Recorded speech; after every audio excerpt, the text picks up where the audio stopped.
Bonjour à tous, je m'appelle Alexandra, je suis d'origine russe. Je vis en France depuis 15 ans. Quand je suis arrivée en France, je ne parlais pas français et je me sentais un peu comme un train qui est parti d'un point A mais pas encore arrivé au point B. J'étais un peu perdue. Mais au fil des années, j'ai appris la langue et grâce aux étapes que j'ai franchies, grâce aux erreurs que j'ai faites, j'ai trouvé ma place ici. Et aujourd'hui, si je vis en France, c'est par choix et pas par hasard. Avec le temps, j'ai compris qu'être entre deux cultures, c'est pas forcément une faiblesse, mais c'est plutôt une force.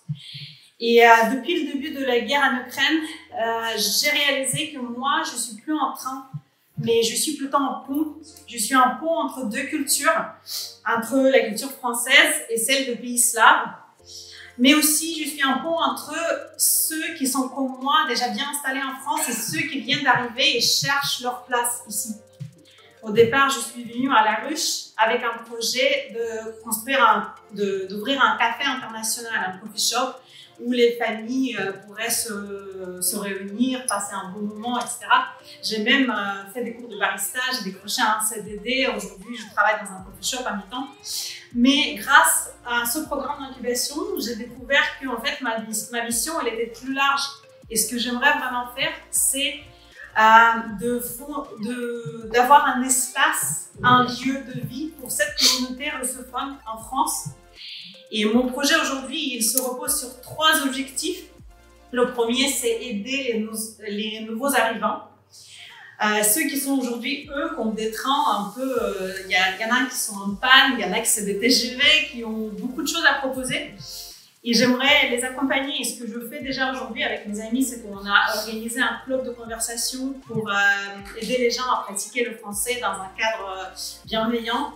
On organise également des rencontres avec des experts qui puissent parler un peu de comment ça se passe la vie en France. Mon deuxième objectif, c'est de créer les liens entre les anciens et le nouveau, c'est-à-dire de pouvoir garder ce lien de la culture. Par exemple, on fait déjà des ateliers créatifs en russe pour des enfants bilingues, par exemple. Et mon troisième objectif, c'est de faire découvrir la Russie contemporaine aux Français. Mon but est de partager cette image de la Russie au-delà des clichés, pas celle des ours et des kalachnikovs, mais plutôt des gens, des intellectuels, des créatifs, des gens qui ont des savoir-faire et qui sont arrivés ici et qui cherchent à partager avec vous ce qu'ils peuvent faire. Aujourd'hui, pour réaliser ce projet, nous avons besoin des espaces. Idéalement, un espace, un lieu unique. Mais aussi, à défaut, nous avons besoin des lieux ponctuellement disponibles, gratuits ou à coût réduit. Donc, si vous avez la possibilité de partager des endroits ou si vous connaissez quelqu'un, ça serait avec grand plaisir. Après, toute aide est bienvenue. Donc, si vous avez des idées, c'est avec grand plaisir.